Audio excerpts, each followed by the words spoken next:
Graça e paz, amém? Nós estamos na presença de Deus, certo? Ele está aqui, então. Amém? Glória a Deus. Eu quero que os irmãos abram a Bíblia em Colossenses capítulo 1. Uma passagem muito conhecida e que tinha um tempo que eu estava querendo pregar sobre ela. Colossenses capítulo 1, a partir do verso 13.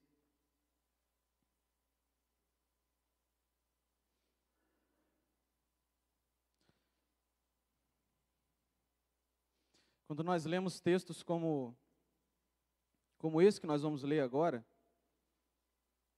nos dá uma alegria, porque se Deus fosse como eu, se eu fosse Deus de mim mesmo, provavelmente eu já teria me trucidado há muito tempo. Há muito tempo. Mas graças a Deus que nosso Deus não é como eu. Nosso Deus é bom. Nosso Deus é misericordioso. Nosso Deus tem prazer em perdoar aquele que Ele o ama. A quem o ama também. Colossenses capítulo 1, a partir do verso 13. Diz assim: Ele nos libertou do poder das trevas e nos transportou para o reino do seu Filho amado, em quem temos a redenção, a remissão dos pecados.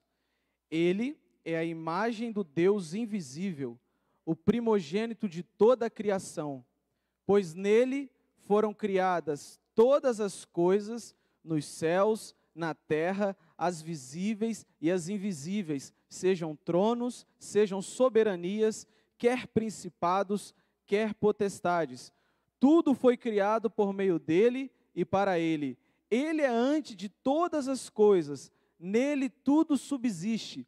Ele é a cabeça do corpo, que é a igreja. Ele é o princípio, o primogênito dentre os mortos, para ter a primazia em todas as coisas. Porque Deus achou por bem que nele residisse toda a plenitude, e que, havendo feito a paz pelo sangue da sua cruz, por meio dele, reconciliasse consigo mesmo todas as coisas, quer sobre a terra, quer nos céus.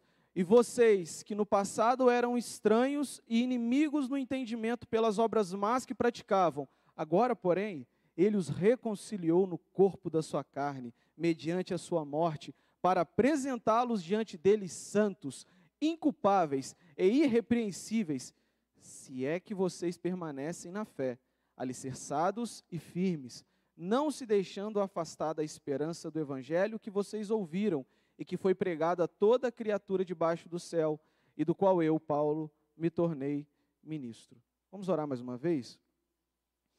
Pai querido, Pai de amor, de misericórdia, ó Deus, que a Tua palavra, ela rasgue os nossos corações essa noite, Pai. Porque se tem uma coisa que nós precisamos, ó Deus, é entender quem Jesus é. Se tem uma coisa que nós precisamos, ó Deus, é entender o que o Senhor fez para nós, o que o Senhor fez por nós, a maneira que o Senhor nos alcançou. Se tem uma coisa que nós precisamos saber é quem é a nossa ponte até o Senhor, como chegar até o Senhor. Porque no Senhor nós temos vida, vida em abundância, vida verdadeira, vida de verdade, não somente passageira, mas eterna. Deus Santo, que essa noite seja uma noite de exaltação ao Teu Filho amado, o nosso Salvador, o nosso Jesus, o Nazareno, humilde, manso de coração, simples, apesar de dono de todas as coisas, se fez servo, humilde, se humilhou, se entregou por mim, se entregou por todos aqueles que ouvem a sua voz. A Ti, Senhor, seja a honra, seja a glória, seja o louvor. Toque em nossos corações, que o Teu Espírito Santo trabalhe em nossos corações para que essa noite seja a noite de salvação, seja a noite de transformação de corações, seja a noite de avivamento, seja a noite de despertamento, seja a noite, ó Pai, onde todo gelo se transforma em chama, em nome de Jesus. Amém. Amém. Glória a Deus. Glória a Deus. Nós cantamos muito a respeito de Jesus essa noite. Nós dizemos que Ele é muitas coisas, muitas coisas, muitas características. Mas eu quero falar um pouco mais essa noite. Irmãos, a carta de Colossenses, Paulo escreveu porque ele viu essa necessidade. E por que ele viu essa necessidade? Porque Epáfras foi ao encontro de Paulo. E Epáfras que abriu essa igreja, digamos assim. Ele começou um trabalho. E ao pregar o evangelho, pessoas aceitaram a Cristo, se entregaram ao Senhor. Mas estava tendo uma dificuldade muito grande para Epáfras, que ele recorreu ao apóstolo Paulo. O que estava acontecendo? Algumas práticas, algumas teorias, algumas ideias que não eram certas, que não eram de acordo com o evangelho, estavam entrando na igreja de Colosso. E que ideias eram essas? Uma ideia meio envolvendo misticismo, envolvendo coisas que não tem nada a ver. Onde pessoas iam e pregavam, não, tudo bem, Jesus, mas, olha, tem isso aqui da lei. Olha, essa comida aí eu não sei não, hein? Olha, tem algo que nos separa, a gente é terra, a gente é carne, Deus é espírito. Agora, até chegar em Deus, tem outros espíritos, meio que um gnosticismo que estava sendo implantado ali. E isso estava confundindo muitos judeus. Muitos judeus não, muitos cristãos da igreja de Colosso. E Paulo escreve sobre isso. Porque qual que era a dificuldade da igreja? Entender que Jesus era suficiente. Entender que em Jesus nós temos tudo. Ele é tudo que nós precisamos. E ponto final. Nem uma vírgula a mais, nem um ponto a mais, nenhuma palavra a mais, nada a mais. Jesus apenas. Jesus e nada mais. É por isso que eu ia trabalhar com um tema nessa mensagem, eu ia falar sobre excelência de Cristo e de sua obra. Só que eu coloquei também a palavra suficiência. Porque eu quero falar da excelência, mas eu quero também dizer que Jesus é suficiente. Ele é suficiente para nos libertar, para nos guardar. E por que estava difícil para a igreja de Colosso entender isso? Porque eles estavam com uma fraca cristologia, estudo sobre Cristo, quem Cristo é, quem Jesus é. E Paulo começa entendendo esse pedido de Epáfras, ele escreve cartas, porque Paulo estava preso aqui. Se olharmos lá no capítulo 28, provavelmente Paulo escreveu nesse período essa carta. Atos capítulo 28, Paulo estava preso, prisão domiciliar, ele recebia as pessoas, ele evangelizava, ele escrevia cartas.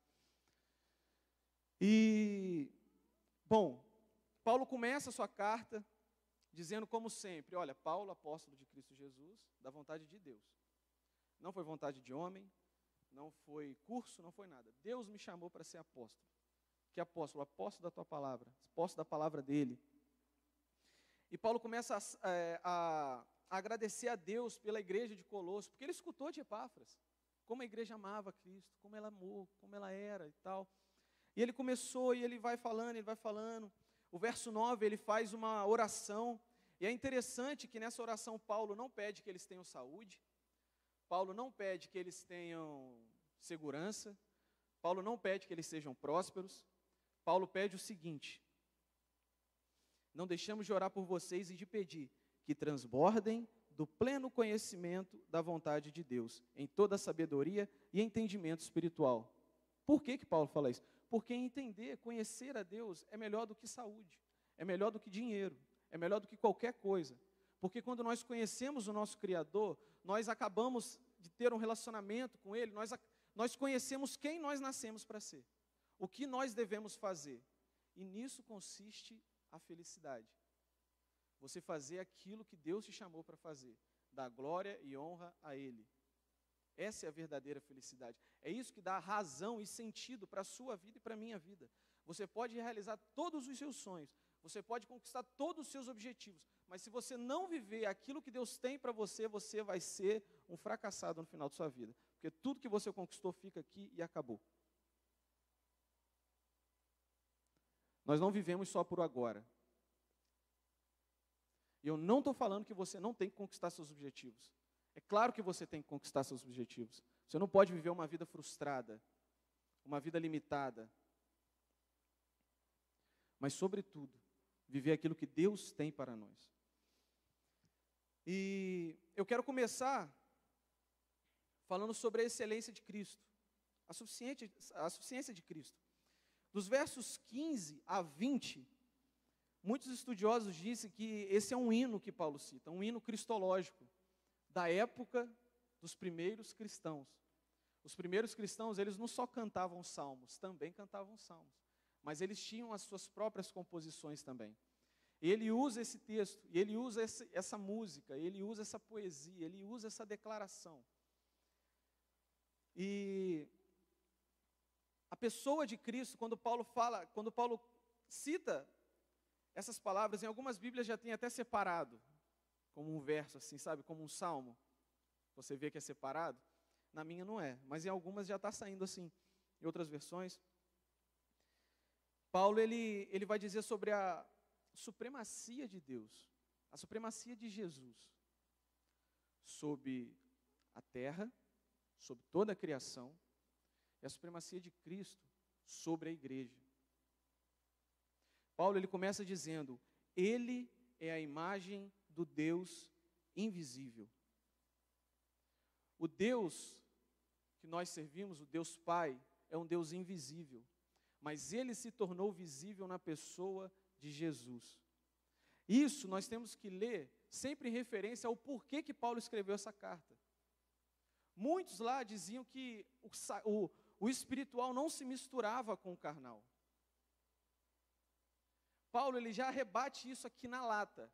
Ele é a imagem do Deus invisível. Jesus é o Deus, plenamente Deus encarnado. Ele é o Deus vivo. Ele é o Deus santo, que veio à terra, que se humilhou se tornando como nós. Ele é o Deus invisível, que se tornou visível em Jesus. Ele é a imagem do Deus invisível. O primogênito de toda a criação. Muitos aqui pegam esse primogênito e usam como Jesus foi o primeiro ser criado. Não. Não é isso que esse texto diz. Esse primogênito aqui não é nesse sentido. Nós não devemos entender como se Jesus fosse o primeiro ser criado por Deus. Ou como, uma criação de Deus Pai como um Deus menor. Não. O primogênito aqui quer dizer que ele tem o direito. Qual é o direito do primogênito com relação ao pai? Herdar tudo que o pai tem. E é isso que essa palavra quis dizer. O direito que o primogênito tem de herdar tudo que o pai tinha e havia feito.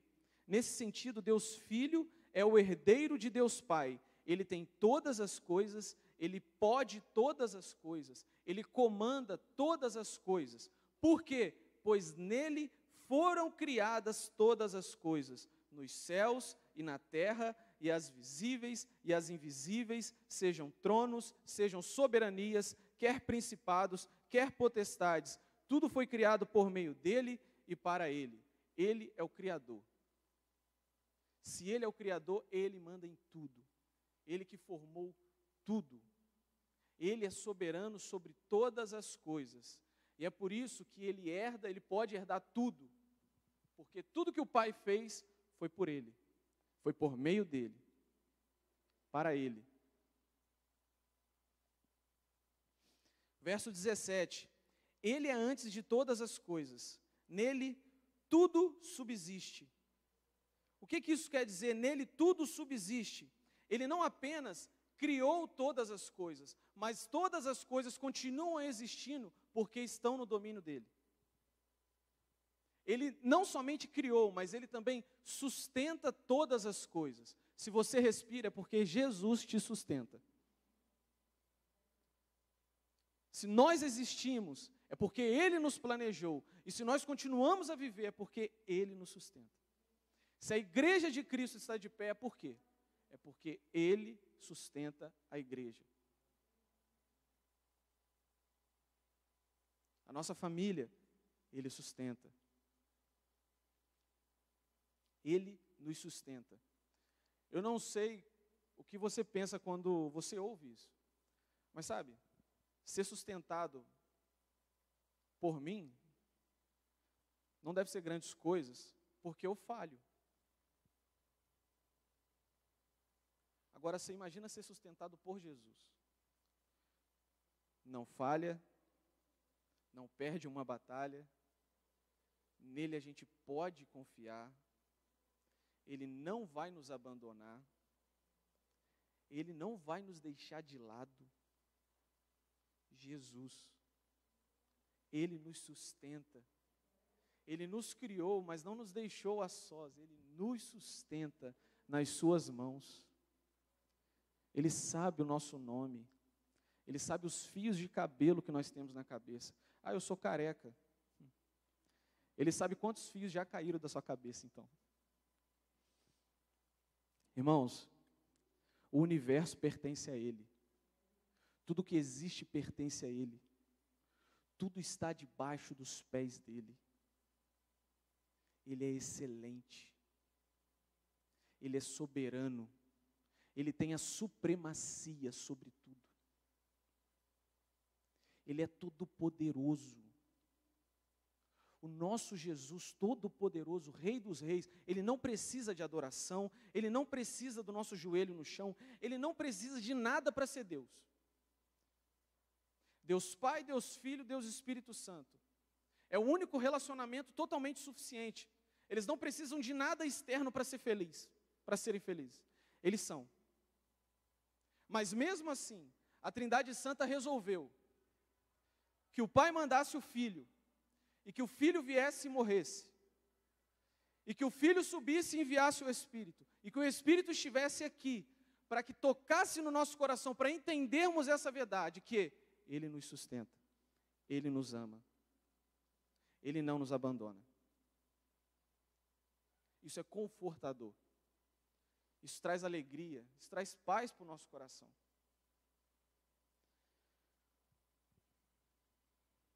Essa primeira parte foi a supremacia de Cristo sobre a criação. Agora, dos versos 18 ao verso 20, é a supremacia de Deus na igreja, pela igreja. Verso 18, Ele é a cabeça do corpo, que é a igreja. Ele é o princípio, o primogênito dentre os mortos, para ter a primazia entre todas as coisas. Ele é a cabeça da igreja, de onde vem o comando. Ele comanda isso aqui. Ele comanda as nossas vidas. Pensa na sua cabeça. Pensa em você. Se eu estou andando, eu paro, não porque minha perna mandou eu parar. A minha mente diz para eu parar. Eu continuo andando, a minha mente está dizendo, continua, dando um passo para trás, para o lado agora, para o lado direito. É a mesma coisa Cristo. A igreja caminha conforme a palavra de Cristo. A igreja vai para onde Ele manda, deve ir. Ele é o cabeça. Dele saem os comandos para nós. Tem alguns comandos que nós já conhecemos. Ide por todo o mundo, pregai a toda criatura, fazei discípulos. Amai o Senhor teu Deus. Amai o seu irmão como você ama a si mesmo. Respeitem os pais. Não mintam. Não adulterem. Não sejam hipócritas. Não sejam caluniadores. Não sejam fofoqueiros.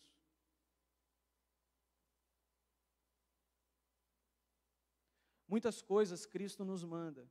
Nós temos obedecido. Paulo continua nesse verso 18, o primogênito dentre os mortos, para ter a primazia em todas as coisas. A ressurreição dos mortos, ela não vai começar. Ela já começou em Cristo. Ele foi o primeiro. Ele já ressuscitou. E Ele está no céu. Nós com Ele ressuscitaremos naquele grande dia. Mas Ele foi o primeiro. Ele tem a primazia em todas as coisas. Ele ressuscitou e nele nós também ressuscitaremos. A morte não é o fim. A morte não é o ponto final, mas a vírgula. A morte não tem a última palavra. O nosso Jesus, sim. E quem está nele, com ele ressuscitará. Mas para ressuscitar com Cristo, tem que morrer com ele. Abrir mão das vontades. Abrir mão, quem sabe, até dos sonhos. Até dos desejos que nós temos. A supremacia de Cristo, ela não está só nas coisas, mas ela está também na nossa mente. Eu quero fazer isso, mas se Deus não quer que eu faça isso, eu vou fazer. Se eu fizer, é porque o supremo na minha cabeça sou eu, não Cristo.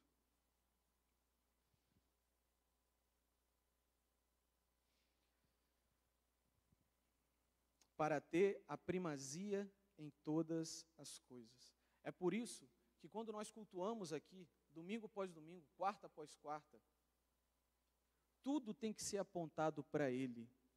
As canções têm que apontar para Jesus. A palavra tem que apontar para Jesus. Ele tem a primazia, irmãos. As nossas atitudes têm que apontar para Jesus. Isso é muito difícil. Isso é muito difícil e eu falo por mim. É muito difícil. Nós passamos por umas coisas que nós tomamos a supremacia. Tomamos atitudes que não deveríamos tomar. Mas através de atitudes, muitas vezes pequenas, Deus é glorificado de tal maneira em nossas vidas, que pessoas ao nosso redor são transformadas. Quando você tem todo o direito de responder à altura aquilo que a pessoa falou, quando você está certo em todas as situações, aquela acusação, aquela fofoca, seja o que for, você está certo, você tem todo o direito de chegar e de falar, mas quando você resolve amar, ao invés de falar, estender a mão, abraçar, ao invés de tacar pedra, isso é a supremacia do Senhor na sua vida. Você consegue fazer isso sozinho? De jeito nenhum. Tem que ter a ajuda do Espírito Santo. Eu preciso muito. Porque Deus achou por bem que nele residisse toda a plenitude. Deus achou por bem que em Jesus, toda a plenitude de Deus estivesse nele, em corpo, em sangue.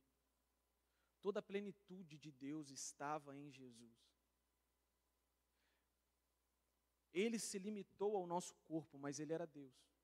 Ele é Deus, sempre foi Deus, em toda situação era Deus.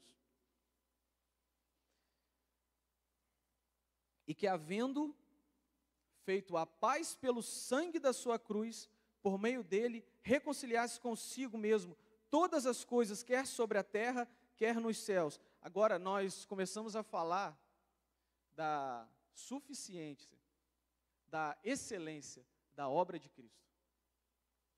Olha esse verso 20. No verso 19 diz que toda a plenitude estava em Jesus. E que, havendo feito a paz pelo sangue da cruz, ele é Deus. Lá ele era Deus, mas um Deus que sangra por aqueles que ele o ama. Um Deus que sangrou, um Deus que pagou o preço, que era meu e seu. Lá na cruz ele sangra por nós. Por meio dele, reconciliasse consigo mesmo todas as coisas, quer sobre a terra, quer nos céus. Através desse sangue, ele nos reconciliou. Eu quero voltar com vocês no verso 13. Ele nos libertou. Aqui Paulo está dizendo do Pai. Se vocês olharem os versos anteriores, ele está fazendo referência ao Pai. Ele é o Pai, Deus Pai. Deus Pai nos libertou do poder das trevas e nos transportou para o reino do seu Filho amado, em quem temos a redenção e a remissão dos pecados. Ou seja, em Cristo nós temos a liberdade. Que liberdade é essa? Do poder das trevas. E o que é trevas aqui? Ignorância. Ignorância, uma vida de ignorância. O que é uma vida de ignorância? Uma vida sem saber quem é Deus. Uma vida sem saber quem é Jesus. Por quê? Estávamos mortos. O morto não pensa. O morto não fala. O morto não se comunica com quem está vivo, e Deus é o Deus vivo. Mas no sangue de Jesus, verso 20, Ele reconciliou consigo mesmo todas as coisas. Ele nos libertou do império das trevas, nos transportou para o reino, nos fez cidadãos do céu, filhos do Deus Pai. Que coisa tremenda! Outrora mortos em nossos pecados e nossos delitos, agora vivos diante de Deus, e não somente vivos, libertos dessa escravidão do pecado, mas nele nós temos a redenção. E o que é redenção? Ele nos tirou dessa escravidão do pecado. Vocês lembram o povo do Egito? Quando Moisés foi lá e tirou o povo das mãos do faraó? Mais ou menos esse o sentido de redenção. Mas não somente redenção, remissão. E o que é isso? Remissão. O que Paulo quis dizer com isso aqui? Nós tínhamos uma dívida a ser paga. Mas através do sangue de Jesus, nós estamos quites com Deus. Louvado seja o nome do Senhor. Louvado seja o nome do Senhor, que nos pegou mortos, que nos pegou defunto, que nos pegou sem respirar, sem nada, nos trouxe à vida, nos levou para a sua luz e nos apresenta diante dele mesmo, de maneira irrepreensível, justa, perdoada. O nosso Jesus é bom, o nosso Deus é bom demais. O nosso Deus é bom demais. Nele nós somos libertos, temos redenção, a remissão dos nossos pecados. E vocês, aí Paulo vai dizer no verso 21, e vocês Colossenses, e vocês, nós aqui da Terceira IP, e você que nos ouve, e vocês que no passado eram estranhos e inimigos no entendimento pelas obras más que praticavam, agora, porém, ele os reconciliou no corpo da sua carne, mediante a sua morte, para apresentá-los diante dele santos, inculpáveis e irrepreensíveis. Louvado seja o nome do Senhor, que nos apresenta dessa maneira diante dele mesmo, santos, inculpáveis, a nossa culpa foi tirada. Nele temos perdão. Irrepreensíveis. Todo o nosso erro, ele passou a borracha do sangue de Jesus e apagou. Como o nosso Deus é maravilhoso. Nosso Deus, ele tem a suficiência total. Jesus. É isso que Paulo estava querendo mostrar para a igreja de Colosso. Mas no verso 23, Paulo fala assim, depois de dizer que ele nos apresenta diante dele santos, inculpáveis e irrepreensíveis, ele diz no verso 23, se é que vocês permanecem na fé, alicerçados e firmes, não deixando afastar da esperança do evangelho que vocês ouviram, que foi pregado a toda criatura debaixo do céu, e do qual eu, Paulo, me tornei ministro. Se é que vocês permanecem na fé. Uma das características do cristão é a perseverança. Uma das características do cristão é perseverança. E perseverança até o final, até o último respirar nessa terra. E o que é perseverança? É você continuar confiando em Deus, mesmo se tudo der errado. Mesmo se tudo não deu nada como seu planejado. Eu gosto muito das canções que dizem que nós vamos vencer, que nós somos vencedores. Eu gosto muito, sabe? Eu gosto muito. Isso, eu canto essas músicas. Mas nós não podemos ficar só com isso. Porque Cristo, Ele não prometeu na terra uma vida de vitória somente. Ele não prometeu que nós, em tudo que nós fizéssemos, ia dar totalmente sucesso. Ele não disse a nós que viveríamos uma vida sem sofrimento, uma vida sem luta, uma vida sem dificuldade. Mas Ele nos prometeu que em todas as circunstâncias, em todas as situações, Ele estaria conosco, como Ele está agora. A nossa perseverança, ela não vai conforme a realidade que nós vivemos. Ela não vai conforme aquilo que nós conquistamos. A nossa perseverança está em saber que Deus disse que estará conosco. Então Ele está, eu sentindo ou não. Porque fé não é sentimento. Fé não é sentimento. Fé é ter certeza. Mesmo sem sentimento. Eu digo para vocês, irmãos, como eu gostaria de ouvir a voz de Deus, como eu estou falando e vocês estão me ouvindo aqui toda vez, toda hora, todos os dias.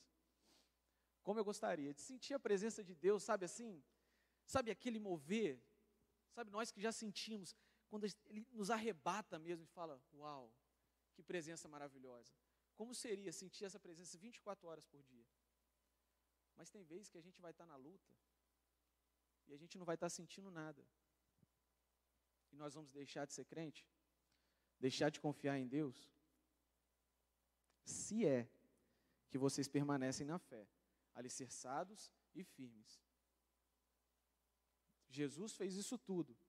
Nos apresenta diante do Pai desse jeito. Se é que nós estamos firmes na fé, alicerçados e firmes. Por isso, nessa noite, eu quero encerrar dizendo duas coisas. A primeira é que se você ainda não passou por essa experiência, se você ainda não passou por isso, de entregar toda a sua vida ao Senhor, de entregar a sua vida de verdade. Senhor, eu não estou sentindo nada, mas o meu coração é seu. A minha mente é sua. Os meus sonhos, os meus projetos são seus. O Senhor me conhece muito bem e sabe o quão errado eu vivo. E sabe o quão errado eu estou, o quão afastado do Senhor eu estou. Mas eu creio no Senhor e eu sei que o Senhor morreu por mim. Por isso, mesmo não sentindo nada, eu entrego minha vida hoje nas tuas mãos. Eu entrego meu coração nas tuas mãos. Eu entrego a minha casa, eu entrego a minha família em tuas mãos.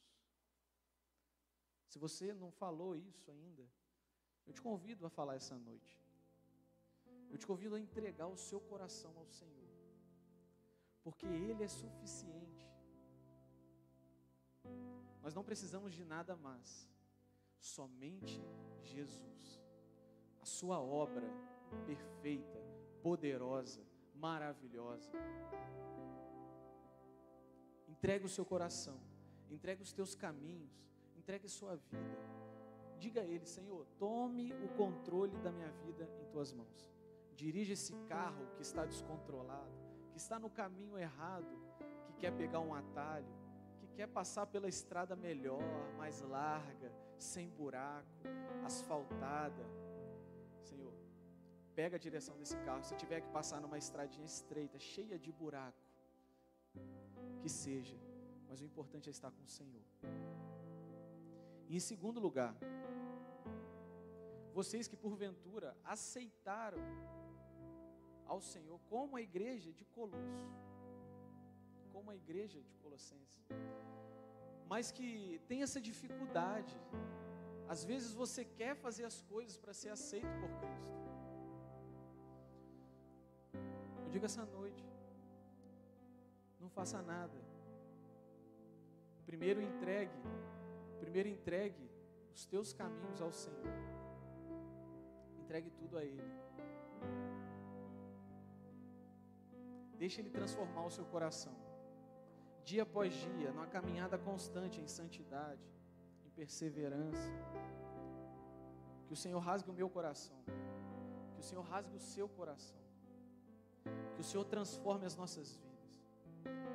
Que o Senhor resplandeça o rosto, no nosso rosto, a glória dEle. Que sobre nós esteja a bênção do Senhor. Que sobre nós esteja o caminhar de alguém que nasceu de novo.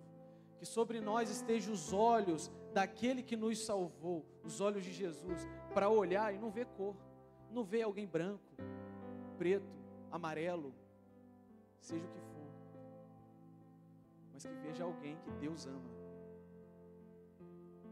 Para que o preconceito acabe, para que a fofoca acabe, para que a competição acabe, porque é tudo por Ele, é tudo para Ele. Nele todas as coisas existem. Ele é o cabeça, é Ele quem manda. Ele é o vivo Deus Santo, Deus poderoso, aquele que é, que era, que há de vir. Nesse momento a gente vai estar cantando uma canção maravilhosa. Eu amo essa canção, e essa canção é o Colossenses 1. Esse é o nome da canção, Colossenses 1.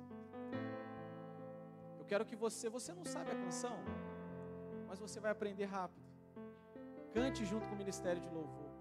Cante mesmo de todo o seu coração, que Ele é a imagem do Deus vivo. Nele tudo existe, Ele tem a supremacia.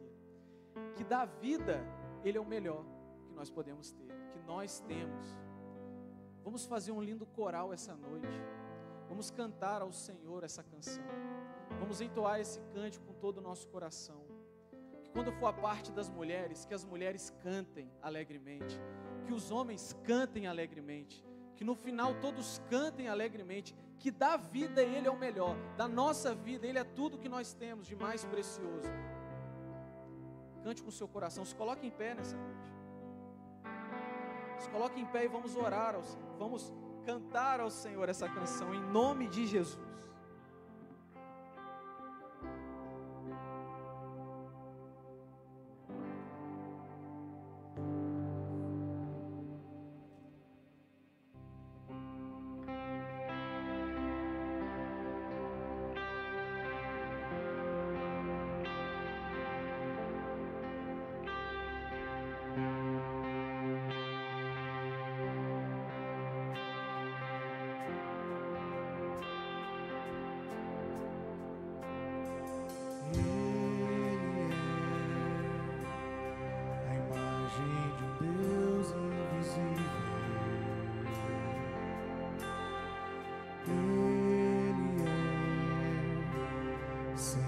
Sobre a criação, pois nele foram criadas todas as coisas, nos céus e na terra, sejam tronos, soberanias, poderes ou autoridades. Ele é antes de tudo e a todos sustenta pela palavra, pois foi do agrado de Deus que em tudo Ele tenha supremacia.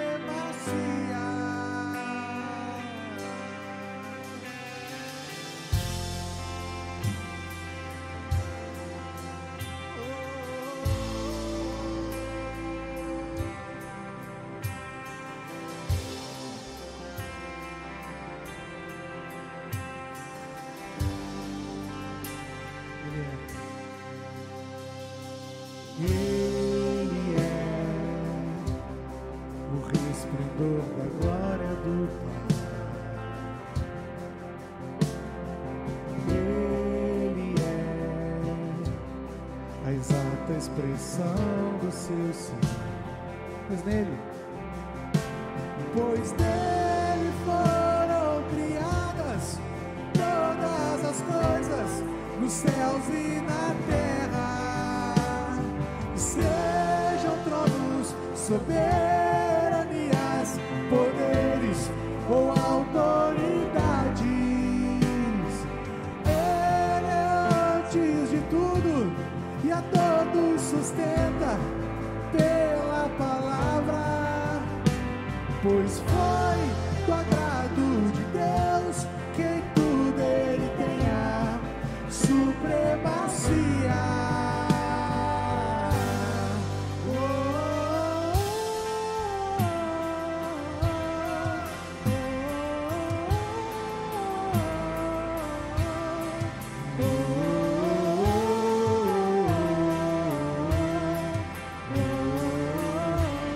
Já não há mais nada, já não há mais nada.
paz, luz sobre as trevas, Redentor. As mulheres declarem isso em nome de Jesus.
Supremacia vem dele, ele é a supremacia.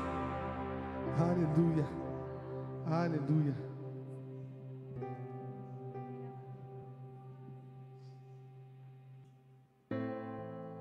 Glória a Deus. Louvado seja o nome do Senhor. Da vida Ele é o melhor. Nós exaltamos o Senhor Jesus, porque Ele é a nossa esperança. E a nossa esperança não é algo assim, será que acontece? Não, já aconteceu e vai acontecer. É certeza, é uma esperança com certeza, com convicção. Jesus morreu por mim, me salvou, me justificou, voltará, me resgatará.